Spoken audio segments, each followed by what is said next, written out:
Welcome to the 68th episode of the Machine Ethics Podcast. This episode we're talking to Richard Bartle, academic, consultant and the creator of the MUD engine. Our conversation was recorded on the 8th of December 2021. We talk about the metaverse, AI-controlled NPCs, the lack of progress of AI in games, the fact that humans can game gaming AI, designing AIs as part of the creative intention or process, and ethical considerations that brings up, ethics of AI life and identity and personhood of AI, the fact that smart or superhuman AI will happen, and different aspects of robot rights. Richard Bartle is also featured on episode 65, the AI and Games Deep Dive episode. We also have a minor warning for those who have strong religious beliefs. If you'd like to find more episodes from us, you can go to machine-ethics.net. You can contact us at hello@machine-ethics.net.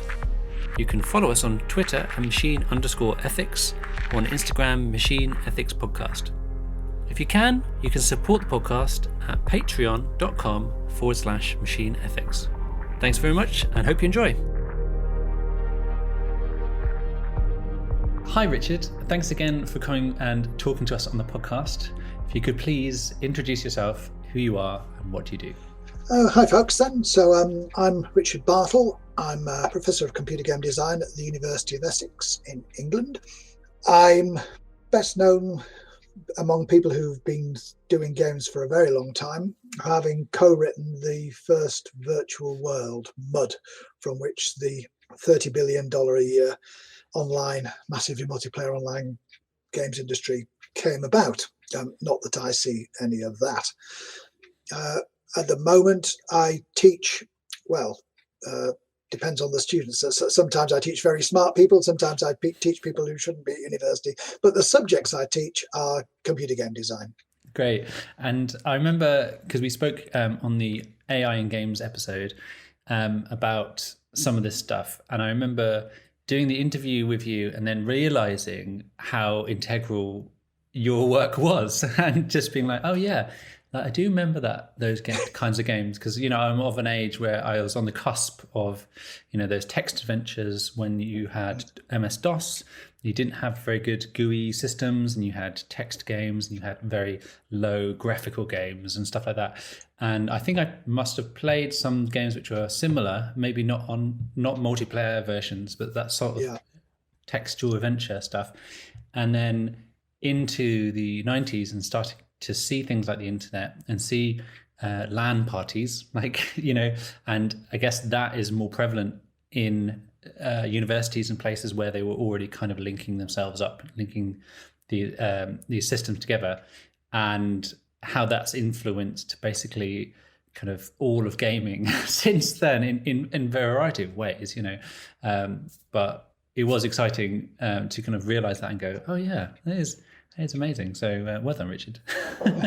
Well, I can't make claims for LAN parties, but for the concept of a virtual world that persistent, real-time, people play as individuals, shared worlds, those certainly are derived from MUD, although we would have got them anyway, but just happened that we were not just the first, but other people picked up the idea, because you can be first and people not pick up the idea.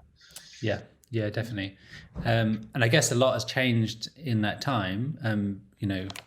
Just pure visuals has changed, obviously, but also the interactions have more verbs and things like that. And no, they don't. They've got fewer verbs. Yeah, the interactions. Yeah, because if all you can do is press a button or click an icon, then you've only got as many interactions as you've got buttons and icons. But with text, you can type whatever you like. If I want to laugh, I can put laugh, which is okay. I've got to hit 5 characters for that instead of pressing the laugh button. But I can laugh happily, laugh with a wry smile, laugh coldly, laugh mwahahaha. I can do it as many different ways as I want. So there are many more verbs. I mean, we had well over 200 commands in my game MUD, and that was ignoring synonyms, like K for kick, or hit and smash and things that are similar. There's many more verbs in the past. People today have got far fewer choices and much fewer nuances than they had before. Yeah, and it's interesting how that, because that's quite a lot of, like, as you've pointed out, it's a lot of complexity. Maybe not for us because it's derived from things that we might want to do, right? It's like we might want to laugh with another player. Yes. But for maybe a player which is non-player character, like we discussed in the other episodes, where we have kind of AI controlled systems, then that's quite a lot of complexity to deal with, presumably. Yeah, but the AI systems back in the text days, we pretty well used the same commands that the regular players did. So anything a player could do, so could the non-player characters.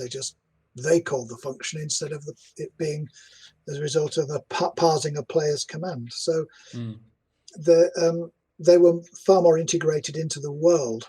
It wasn't always, it was often the case, but it wasn't always the case that the non-player characters had one job, and that was to be killed. Some of them would be doing other things. They'd be going out killing monsters. There'd be all sorts of things.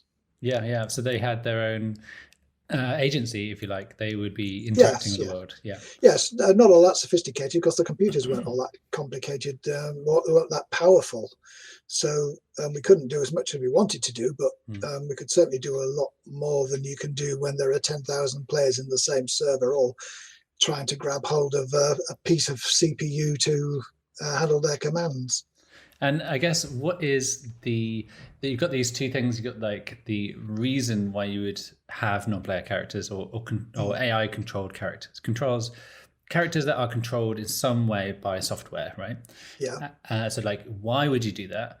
And then the kind of more technical view is like, how can you do that? Like, you could give us a brief view to maybe how it has been done and how it could or could be done currently.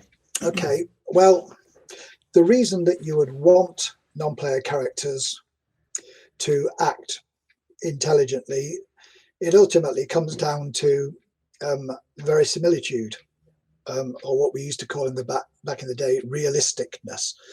And the reason we called it realisticness was because we tended to use it in the negative. Things were said to be unrealistic if they didn't make sense. So if you've got non-player characters who don't do anything when you hit them, well, that's unrealistic. And the idea of the virtual world is to draw you in so that you can believe that the world is real, although objectively you know it isn't. But if you believe it's real and it behaves in a real manner, that means that you can make predictions as to what's going to happen. If I do this should happen. It does. This here doesn't seem to do what it should do. Why doesn't it do what it should do? Is it because there's a bug in it, or because I'm not doing something right? And if you can trust the designer because there's so much in the past that you've thought of that works as it should, then that gives you a sense that the world is living and complete. So that's why you want non-player characters to behave as if they were intelligent. It's because it brings more to the human players who are playing the game. The world seems more real to them than if they're effectively talking to clockwork characters. So that's why you'd want to do it. Now, with graphical games, they don't have to do that quite as strongly as we did in the text games, because for graphical worlds, the graphics themselves bring a lot of realisticness with them. So merely by seeing something that looks kind of real, then you can cut it a lot of slack. The way that they behave, the monsters in many virtual worlds, isn't all that smart. They tend to run on rails until they're interrupted, and then they've got behaviors which they then pick up. Now, the way that they act at the moment in virtual worlds tends to be rule-based. There's what they call decision trees. Essentially, if this condition is true, you do this. If this condition is true, you do that. And you're just following. It can be a tree. It can just be a list. Just do the first thing. There are other ways you can do it, that some games companies have been experimenting with. There's a Monte Carlo tree search, which is where you move at random. You just choose, well, you don't actually move, you just run the simulation at random as many times as you've got a budget for, and then whichever outcome gives you the best result, that's the one you do. And that's very effective in strategy games. Some of the creative assembly games are like that. I can't remember what they're called now. Total War? Yes, that's the one. Total War. Yes, God, I kept thinking of Shogun because the first one was based on a board game called Shogun that I have. Sorry, anyway, but so it works quite well for those. But for individual characters, they don't really tend to do sensible things, and the reason for this is because they're not really thinking ahead. So when we first started adding AI to the games, yes, originally it was just simple hard-coded rules, but then we gave them what was AI planning. It's a system for looking ahead, basically a search system. And that was my PhD was in planning, which I did that deliberately in order to give AI capabilities to my NPCs. So what this means is that they can create the plan of what they're hoping to do and then follow it. So it gives intention to what they're doing. And furthermore, you can stop the character and query it. Why are you doing this? And well, I'm doing this in order to do this. And you can also use it for quest generation, although we never actually did it that back in the day, but you could. So what is my plan? My plan is to rule the world. How can I rule the world? Well, I can either rule it militarily or through government, or I could lead a cult. Okay, well, let's say you wanted to lead a cult. How do you lead a cult? Well, either form my own cult or find an existing cult and become the leader. Well, let's say I want to find an existing cult and become the leader. How do I do that? Well, is there an existing cult nearby? Yes, there's one. I shall join that, and then I have to make it true that I'm the leader. How do I do that? Well, you can see how it expands, or alternatively, you just say, well, I shall post a level 18 quest, make me the leader of this. And then somebody goes off, they do the quest, kill the existing leader, bribe them, whatever, and then you get promoted. And now you're the leader of that cult. So you can generate quests from this as well. So it's quite a powerful system. And also it tends to use the same types of functions for actions that the games themselves use, or at least used, because nowadays they don't tend to use the same. They're much simpler. Today's MMOs have got a much simpler command system to them. There are areas where they're better, but today nobody talks to NPCs. But in the past, sometimes some MMOs you could talk to them, some mods, Cool. Well, I guess there's a lot in there, I guess. I like the idea that you've got this almost you've got this lineage of the planning aspect means that you can almost ask an NPC a question and they could query that planning and go, well, what are you going to do next? Exactly. Yes. Why are you doing this is look above. How are you doing this is look below. And what you're doing next is looking next to it. It's only if they want actual timestamps that it becomes tricky, because they don't have timestamps. Well, they can, but it's a real. It stops being planning and starts becoming scheduling. Right. Okay. There's intricacies there, I guess. So what kinds of things do you think are good about what are currently happening in this kind of arena almost, or this idea of shared virtual spaces? Is there something that is currently piquing your interest, or is something which is just really fascinating? No. The thing is that it's because of the emphasis on graphics, it's really slowed things down. And many of the people who are working in the industry have great ideas, things they really want to implement. But if it's going to cost $25 million to roll the dice, no one's going to take that chance. Yeah. In a text game, you could do that. You could spend 3 months writing a text game and didn't work, or whoa. But now, no. So many of the ideas people are having have been had already, and they'd love to implement them. I'm not saying that the people working in the industry are without ambition or imagination.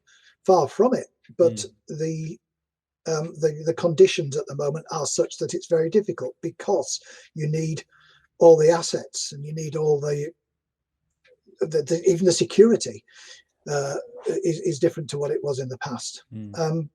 If it were the case that you could, like in the 90s, download a server, set it up for yourself, run it for 30 people, 100 if you're really lucky, and then just toy with it, tinker with it, add things, then that would be fine. But today, say you wanted to add a new monster, well, you got to get a new monster. Where are you going to get that from? In Mud, if I say, okay, I want to have vampire pixies. I don't have vampire pixies. I had a vampire, so I knew roughly what properties vampires would have.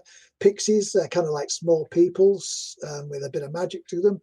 So I'd say, well, we need these properties from here, these properties from here, maybe a couple of extra properties, bit of a description, plonk it in the world, and 20 minutes, half an hour later, there's your vampire pixie, maybe even sooner. But if I do that in a graphical world, you've got to do the same thing. And then where am I going to get a vampire pixie model? Yeah. Where am I going to get a 3D rigged representation? Well, I can't. All I can do is take an existing something that looks a bit like it, and then try and give it a different texture. And then I've got to spend time doing the textures. So I just can't do it as an individual, and ordinary people can't do it as an individual, and even small studios can't do it. In time, they will be able to. In time, you'll be able to go on to asset stores and buy, I think I'll have the fantasy world. Oh, this one here has only got 3 pagodas, but that'll do fine. And just get the whole lot, and it'll just be available. But not yet. So for me, I wonder if there's like some of the newer kind of AI tools and methods also have a place to play in this as well. Like we were talking about NPCs previously. Are there other methods that are useful or could be useful in creating non-player characters or facilitate those worlds? Yes. Well, there are. One of the decisions you have to make when you're using AI is this AI part of the design process? So am I using the AI to help create the world because I can't create this many planets all at once? Are you using it as part of the control structure? So in order to make these creatures behave, I need to have some AI behind it, and I can do a lot of work behind the scenes to find out what the optimum thing is and give that behavior to them. And then the third option is, do you want it to be dynamic? So it's the same as the second one, but they learn. So every time you come along and attack the dragon, well, the last time you came along and attacked the dragon, you beat it using this strategy or tactic. So the next time you come along, well, is aware of that tactic and doesn't make that same mistake. We can do that. We can do that now. But the thing is that if you do that, then players end up not so much playing the game as gaming the AI. So in some games where they've had AI components for years, very simple dynamic changes in behavior, things like race games where you've got rubber banding, so that if you're too far ahead, then they speed up the cars behind, and if you're too slow, they slow down the cars in front. And so long as you don't know it's doing that, it's quite exciting. But as soon as you realize it is, then, well, in that case, I shall play slowly until the final lap, and then I shall race ahead. In the Civilization games that I play quite a lot of, mainly Civilization 4. God, 6 is such a crock of a mess. But in the Civilization games, they slow down technological development of the the AI controlled sieves to match your own, so that if you're too low, then they won't be advancing. But if you're advancing quickly, they'll advance quickly. So the thing to do then is, well, I guess I'll not advance all that quickly. Just stay roughly in the top, top 1, 2, 3. Because as soon as I do invest everything in here, then the opponents are just going to get a dial turned and they'll be higher. Yep. So gaming the AI. I feel like you just spoiled Civilization for me now. Oh, well, I think that the later designers did that. The general idea of having AI that can learn, well, if you're constructing a game and you want to give your players a fixed AI, well, then they could learn that. And they could learn that from some kind of neural network, observing human players play and attempting to create something which acts like human players do. Now, that's certainly possible, and then you can put that in, and it doesn't need any learning, so that once you've learnt the strategy to beat it, you will beat it in future. But the question then is, well, do we want to add some learning capacity so that next time, every time you play, it's adding to the neural network and it's developing, and suddenly one day it will behave differently. Yeah. So it's like if you're playing one of the football management games and you always use the same formation, eventually your opponents say, the guy's always playing 4-4-2, so maybe if I played 4-3-3 counter-attack, I'll beat him this time. So in some cases, that's what you want, and in some cases, it's not what you want. The other methods, you can have them not so much learn from what the players are doing, but construct their own strategies and see if they work against you.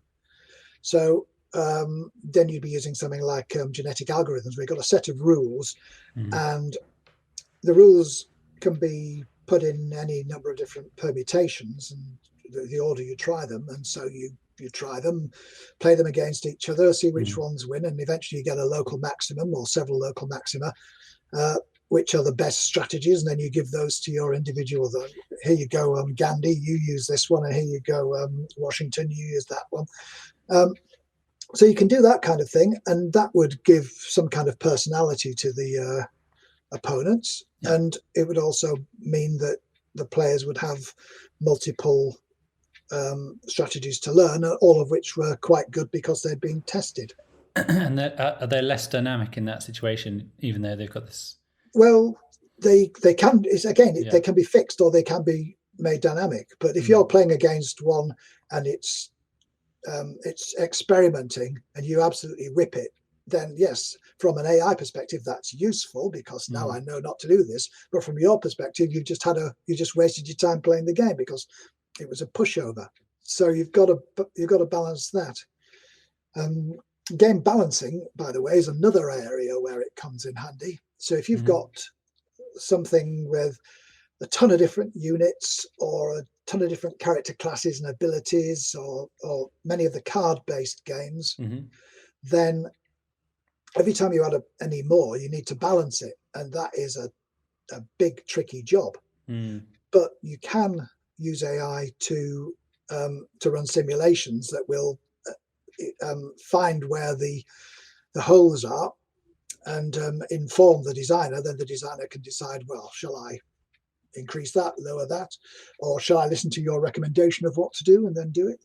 That form of balancing, computer-aided design of game balancing, it's useful. I mean, it speeds things up, but you wouldn't want it to take away the designer's creativity, because you maybe really, really want this particular card or particular model figure to be much better than the rest because it's so rare that you want to be able to sell it for a huge amount of money. Whatever the kind of design goals are, I guess. Yeah. And I guess with that case, you're you're looking for dominant strategy at that point. You're kind of like, in this wealth of kind of dials and things that we could dial up and down, all these numbers, there's a lot of variety of things that could happen. Can we make sure that there isn't something that we don't want happening? Yes. Basically. Yes. If we put all the faders up to maximum here and these down here, then is it going to deafen the player? Yeah. Yes. It's like that. Yeah. That's cool. That's a really useful kind of mechanism almost, because it's a tool that you can use with the designer to help you design, as opposed to just wholesale doing design. And external factors could be brought in. You could be saying these units here are categorized as being rare, so they have to be more powerful. But so you can add in these extra factors, but you can't add in what the designer's trying to say through their design, because if the designers are trying to say something, it might be something that they can't articulate except through their design, which is why they're game designers.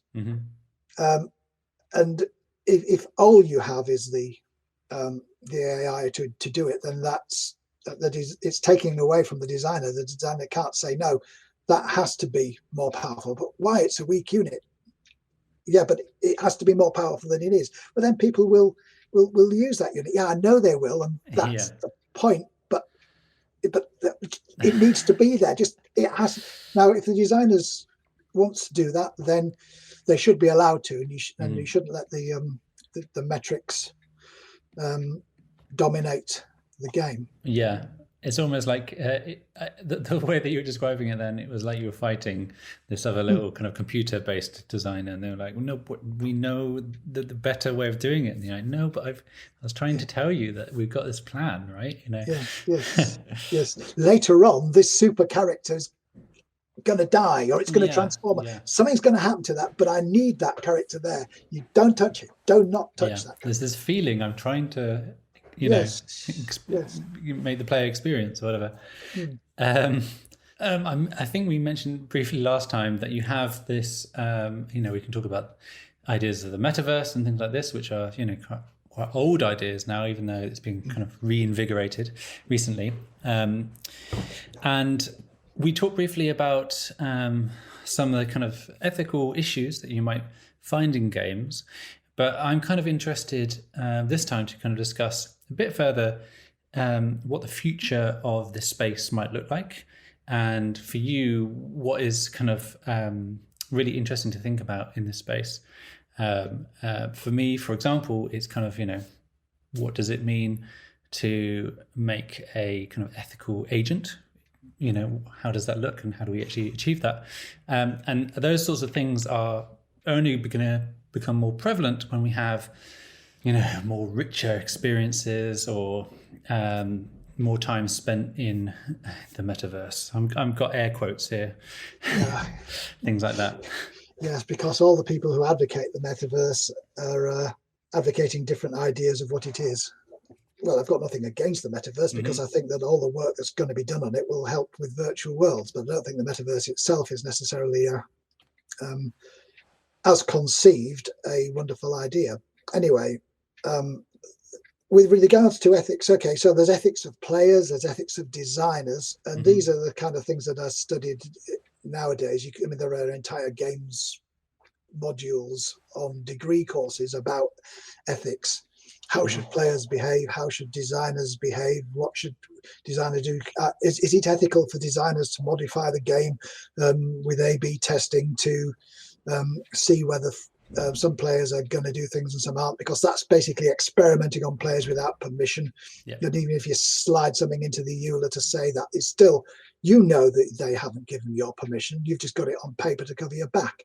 So there's all these kind of issues. But for the future, the far future, the questions that haven't been asked, which the ones that I'm concerned with, and sounds as if you are as well, is what to do when you're dealing with NPCs who have a form of sapience, so they're intelligent as us.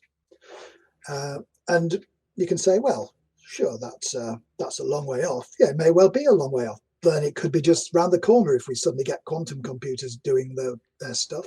Yep. And if it's a long way off, that doesn't mean we shouldn't think about it. Could be 50 years, could be 500 years, could be 500,000 years. Eventually we'll get there. Eventually we'll have our moon-sized computers that will be able to do all this. Mm-hmm. And then once we've got intelligent non-player characters, how should we treat them? The first thing is we haven't got a system of ethics which describes what to do to them, because effectively we are the gods of our worlds and we've created the worlds. And in creating the worlds, we're creating the environments that the non-player characters inhabit. So whether we like it or not, what we're doing is affecting them. It's shaping their behaviors. Mm-hmm. Because players from reality will be visiting them, their virtual worlds will reflect reality in some way, because otherwise we wouldn't be able to make sense of it. So if there's 4 different kinds of gravity coming from different directions, every time you blink, the colors changed. If your magnets have got multiple poles, any of this stuff here, which you're having to try to accept, the more the world is different from the default that is reality, or at least your expectations from playing other games, then the harder it is to buy into the world's fiction. So the virtual world we create will resemble at some level the reality, because if it doesn't, we wouldn't be able to exist there. So the creatures we put into them must in some sense reflect us, because they have to live in an environment that resembles ours. But that doesn't mean that they're going to have the same ethics as us. For example, if the virtual world has, like today's non-player characters, if you kill a non-player character, well, boo-hoo, 5 minutes later, it's back. They aren't going to care.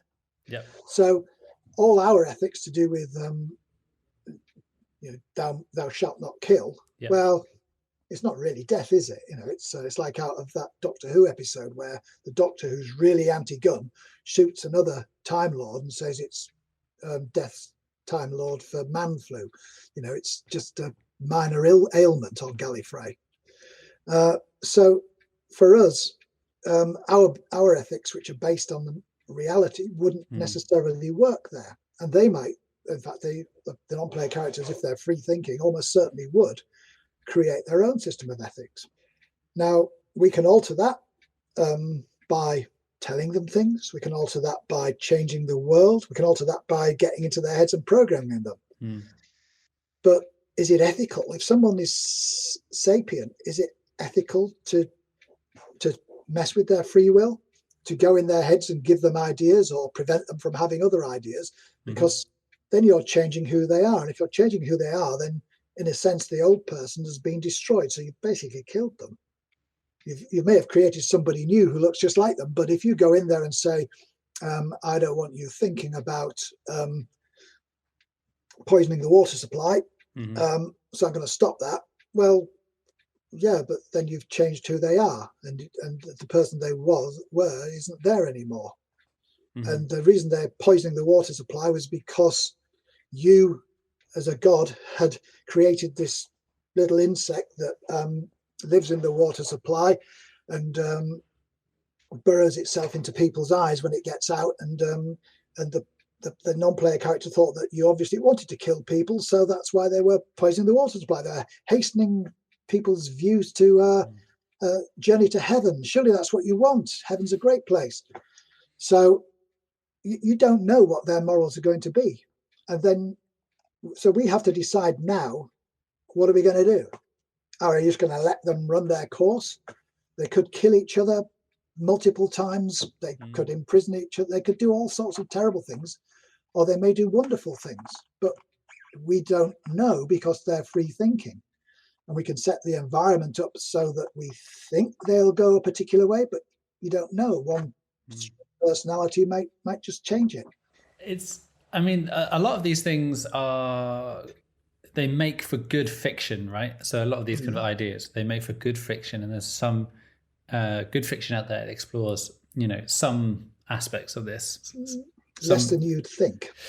A good book that comes to mind is Permutation City which I'm not sure if you've read. Greg Egan, was it? Yes, yeah. Yes. And one of the things that struck me about that book is that there are people that become artificial in some way, and there's this whole kind of thing about the ethics of not being biological, essentially, and not being, your original self, but being a self still. And that being run on some sort of computer or some other substrate. That's the what I'm trying to say. Some other substrate.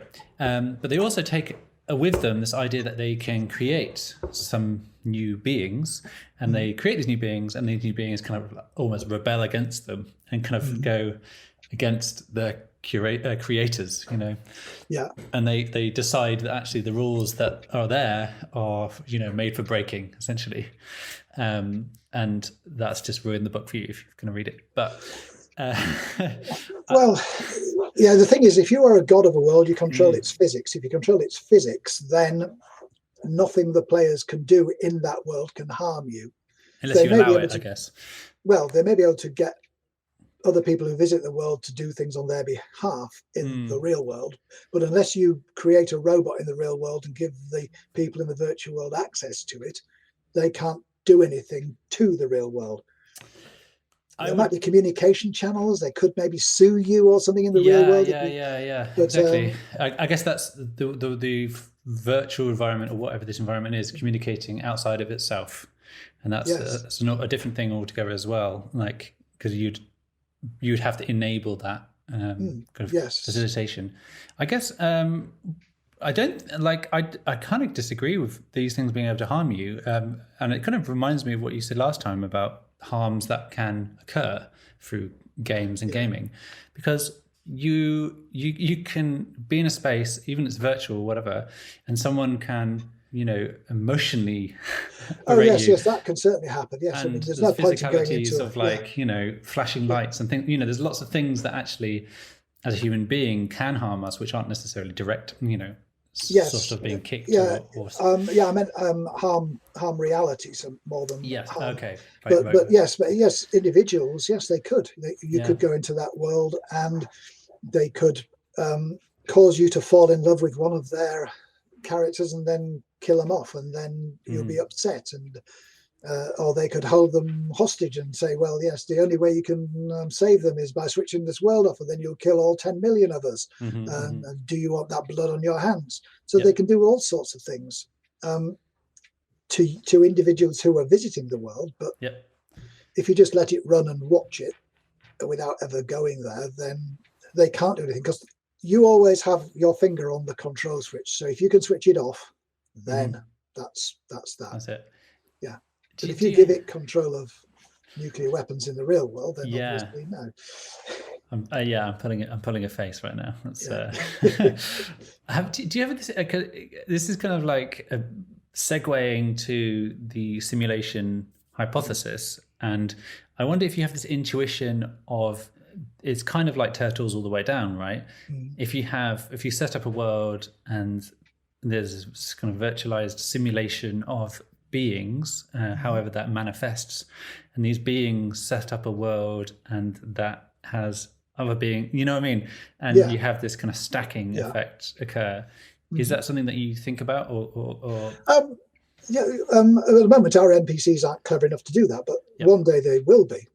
But that gives us interesting possibilities, because we could take a non-player character from a sub world and move it to a sub world. So players are, if we take it from the point of view of reality, so imagine we're the subworld, we create a virtual world, create a character, next day there's a knock on the door and it's the character we have just created. And we could do that in virtual worlds that are consequent on reality. We could also, if we really wanted to, move people from a subworld to a sub-subworld. So you create a virtual world. Next day, you go to bed, wake up next day, and you're in the virtual world. We have moved you there. We've descended you into the virtual world, because we can do that, because we control everything below us. So that has a horrific knock-on effect for anyone who believes that they are currently in that stack, doesn't it? Right? Well, it does, but if you look at the evidence from, I mean, I hesitate to use the word mythology. If you use the accounts from historically believed facts, some of which are mythology, some of which are religious, if you make a distinction, we've never had that. Nobody has ever come down to Earth from a higher dimension, which they can demonstrate by, showing us things unknown to science. Yeah. People may well have been abstracted up to a virtual world, but to do that, they would have to have been doing it from 2 levels above. So if there's a heaven and the hardware upon which you run is no longer reality, it's the reality of heaven. Well, to move you up there, there'd have to be a heaven above heaven to do that, or some higher up than that. And whether you'd want to go or not is another matter, because when we create virtual worlds, we tend to create them as improvements on reality. So when we make a virtual world, we want people to visit it. And people might want to visit life in a Soviet gulag as an educational thing, but in general, most virtual worlds are there because we want people to visit them. And that means that we cut out a lot of the sucky bits. So when you go in a virtual world, death's not normally anywhere near as bad as it is in the real world. Things like brushing your teeth, you don't really have to do that. So we cut a lot of the horrible bits out. But then if you think, well, maybe we're a virtual world, that means, my God, heaven must be worse, because if we're better than heaven, because they've made a better world, then who wants to go to heaven? It's a hell. Well, I guess the using those terms is maybe having a wrong effect, right? It's not heaven. It's just a higher reality. Some people will think of as heaven, but yes, if there's a reality above us, chances are it's not necessarily as good as ours in many respects, at least from the perspective of the people who live in the higher reality. I like the idea of one of the things you said earlier about the fact that, if we create a new world and it will have similarities to our world, so any world that consists within this collection, I'm trying to find new words in vocabulary that will make sense in this, will have similarities, right? They will have things which are shared concepts, essentially. Yes. And shared, ways of being.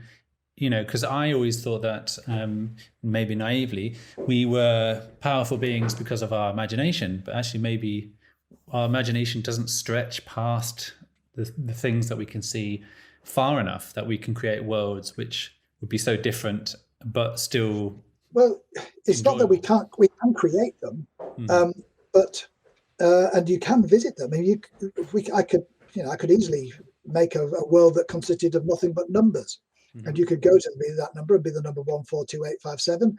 Whether you could do much, well, that would depend on what the actions were. Maybe you could multiply yourself by yourself or something. But so people can handle abstract ideas, but the purpose of going to other worlds, at least at the moment, the worlds we have, is in order to get to be yourself. So you need another world which is of reality but isn't reality. So that's why they have to be similar enough that I can make predictions that if I pull on the door handle, the door should open. I don't want to pull on the door handle and flowers grow in Madagascar. I mean, that's a causal rule, but why would that happen? So you want the world to default to how reality works, just so you don't have to think of every single action and figure out what the consequences are, because then you spend all your time doing that rather than whatever it was you wanted to do in the world, the reason you went to the world. It's well known in fiction circles that this is what you have to do. You have a fiction which describes what's different about this world, what you have to buy into for it to be true, and then you go into the world, and if the things there don't match up, there needs to be a reason for it. And if the reason is within the fiction, then okay, it's fine. If it's not within the fiction, then either you've not been told everything, but you trust it's there and you'll find out eventually, or it's some kind of external factor. I mean, there's an example, the Game of Thrones dragon example.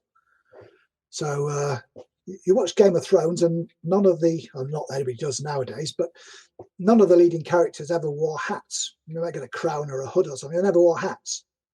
Now, why don't they wear hats? Well, one reason you could say, oh my God, you're right. They don't wear hats. We should put them in hats. Sorry. Another reason might be, yeah, well, they should wear hats, but if we gave them hats, then you wouldn't be able to tell them apart. You'd look at them all and they'll be wearing helmets and you wouldn't be able to see who the main characters are. So, yeah, it's an out of fiction explanation. Yep.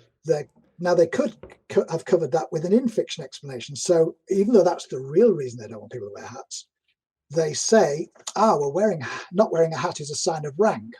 If you don't wear a hat, that means it shows that you are unafraid and the leader must be unafraid. Therefore, that's why you don't wear it. Now, that would be a perfectly good explanation.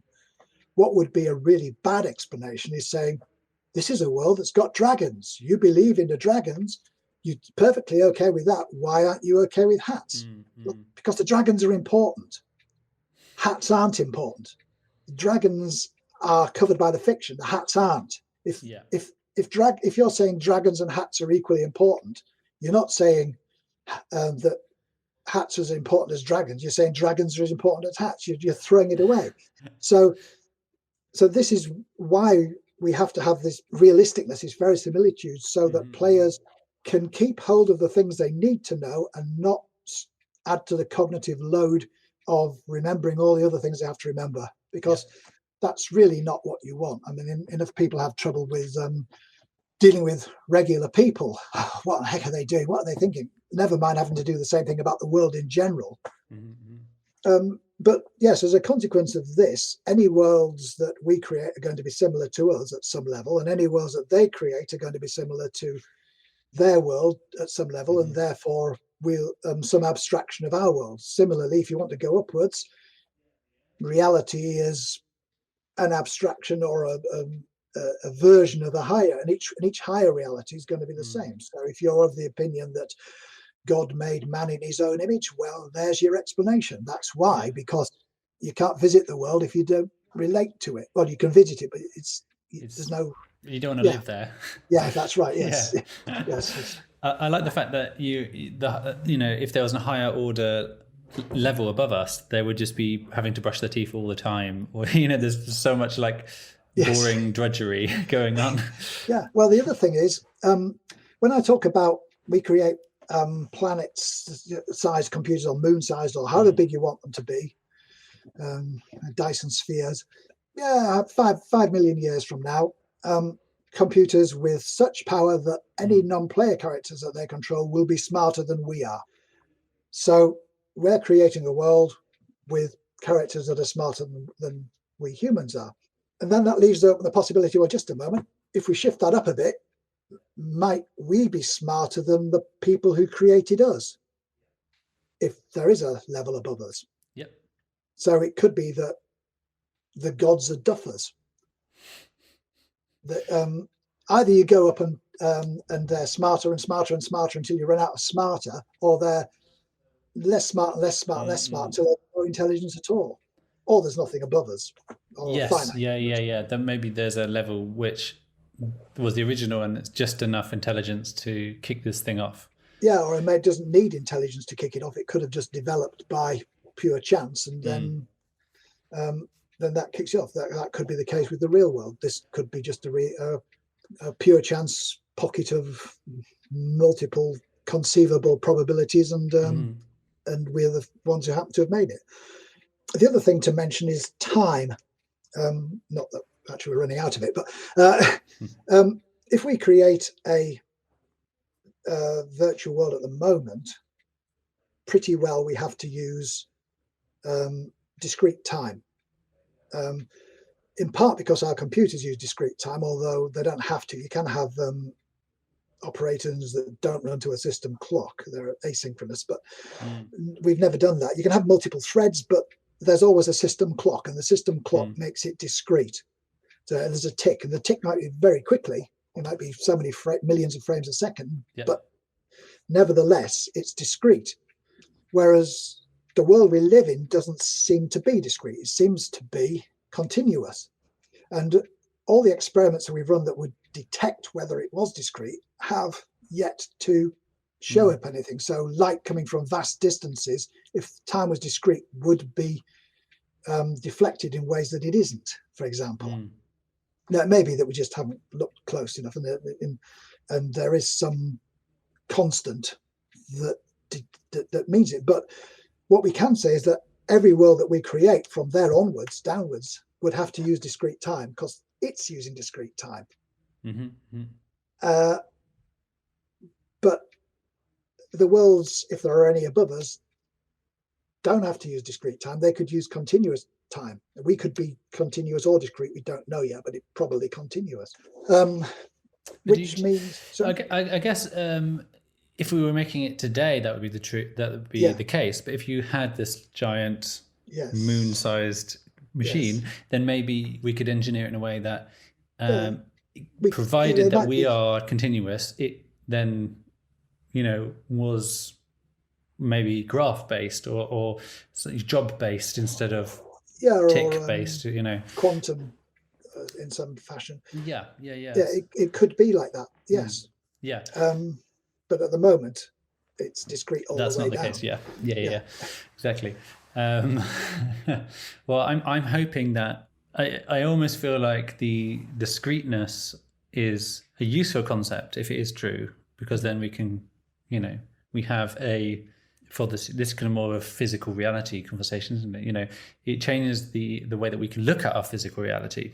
But if it is continuous, it's kind of like you go in one side and come out the other. Like, what actually is that? How do you save the state of reality? We can save the state of the discrete time-based one because we can just take a snapshot at one tick. But if there's no discrete, taking the time shot, it'd have to be instant. What does that look? What does that all mean? Exactly. Do you have an intuition? We were talking earlier about kind of like this benevolent system or architect, and do you have this intuition around what would be good, what would be ethical, what the kind of structure would be if we did create a system like this? How we should behave, Well, the thing with the word "should" is it's always got to be qualified. So if you want this, then you should do that. From my perspective, if I want to create a world full of free thinking individuals, then I should not interfere with them once I've let them rip. And if it looks as though they're destroying themselves, and even if they're appealing with what they think of as prayers and I think of as bug reports, I should ignore that because I've given them the free will. Now I can berate myself for having done it badly, and people could take me to court in the real world for having brought into being these immense numbers of people who I have caused to suffer unnecessarily. But that would be my problem. That would be down on me. If you create people to be sapient, then nobody else, but you at the very least, have to treat them as if they are sapient because you created them to be sapient. So you must treat them as, they must be morally considerable.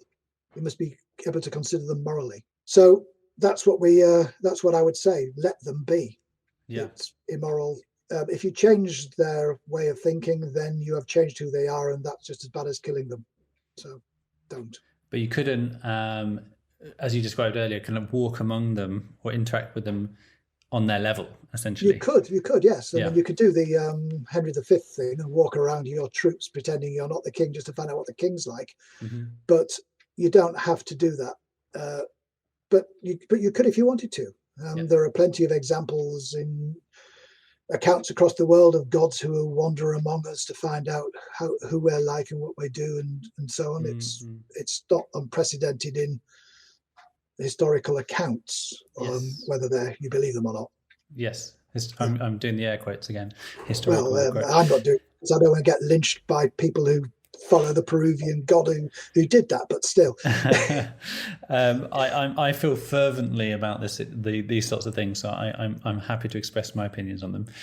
I feel like we're getting towards the end now, but I really I want to really bring it back to like more kind of the techno physicality of it. So do you have an idea of like whether we're on the right track? So we've got these technologies, we've got these things, we've got this random tree searches, and we have neural networks, and we have all these different kind of mechanisms that we can pull on.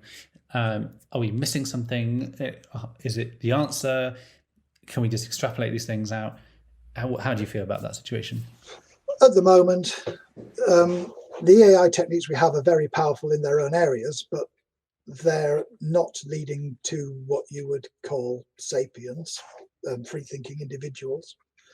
And if they were, then people who routinely switch them on and off to run experiments should be prosecuted. Right. So they're not anywhere near that level. But that doesn't mean that in time there won't be. In time there will be machines made which, one way or another, can think. I mean, if they can argue with us that they can think, they pretty well can think. I mean, that's the Turing test for you. Yeah. You might say, oh, well, look, dolphins, they're really smart. And octopuses or octopi, whatever, they're really smart. Yeah, well, they are, yeah, but they're not going. You wouldn't give them a vote in the elections. But if a machine can come along and say, look, I'm really smart, and you say, no, you're not, you're just bits in a database. And they say, well, you're just bits in a database. No, I'm not. Well, neither am I. But I made you. Well, someone made you. But So if they can actually argue, and you think, well, yeah, okay, maybe they've got a point. Well, then you could bestow personhood on them. In fact, you probably want to, because later on, the much, much smarter ones will persecute you for not having done that. I feel like, I mean, for me, this like comes back to, well, not comes back to, but is this idea that, they're speaking to us on our level. Essentially, they're coming up to, so I mean, that the prerequisite for them being smarter than us is being on our level and being actually. Yes, they have to go through our level. Yes, I would expect it. It would be evolutionary rather than revolutionary, that they would suddenly, we've made this thing and whoa, it's smarter than us. I would expect that. It doesn't mean it's not like that, but I would expect an evolutionary increase in understanding, and then at some point there will be a step change where previously they had dog-like intelligence, say, with no self-awareness and no capacity to reflect on their past actions, and then suddenly, because of the new architecture of their brains, they can do that. It is a faculty they suddenly have. There may be faculties beyond what we have, which they could then gain, which would make them smarter than us, or it may just be that they can do what we do, but they've got more memory, a faster computing power, and so can do it a lot quicker. And I guess tap into, if they're a different substrate, like they can tap into the possibilities of that substrate. Yes. So, if you have access to all the databases in the world, then suddenly you can tinker around with, all these bits of information, I guess. Yes. If you have all those, I mean, there was a film in the 60s where they had, was it called Colossus or Goliath or something? And it created, they gave it control over nuclear arsenals and military, and then it used that to blackmail people into doing its will, making copies of itself and so on. So the idea is not new. Whether we'd be stupid enough to do that, given that every single piece of science fiction on the subject has said, don't do that. I don't know. I expect some people who are immensely rich and with time on their hands will attempt to do that. But no way can they get into everybody's databases. Well, on that note, I think if you haven't got anything else that is no burning things, yes, then we'll call it at that point. Thank you again for Richard for talking to us a second time. How can people follow you, contact you, find out about you? Well, they can look at my website, which is out of date. Well, when I say out of date, it never was in date. It's like from 1997, does get added to. That's mud.co.uk/Richard. They can email me, richard@mud.co.uk, although since I get 1,000 spam emails a day on that thing, they might prefer to use rabartle@essex.ac.uk, which tends to be easier to get through on. That's it. I don't use other social media because I realise they're a time sink. I am on Facebook. You can connect to me there, and I've got a blog on my website, Q blog it's called. But awesome. Thank you so much. My pleasure. Hello and welcome to the end of the podcast. Thanks again to Richard for spending a second time with us. I was really looking forward to getting Richard back to dive into more of these meta questions around virtualization, virtual beings, AI, creating virtual minds, and ethics and rights thereof. I hope you enjoyed it. I find it really interesting how it's kind of a big logic puzzle of virtual things going on, and it's fun to get your mind around it and play around with those ideas. If you have any ideas for other topics that we can cover in future, do let us know at hello@machine-ethics.net. And of course, if you can, please support the podcast at patreon.com/machine ethics. You can also contact us or me directly for sponsorships, talks, or consultation. Thanks again for listening, and I'll see you next time.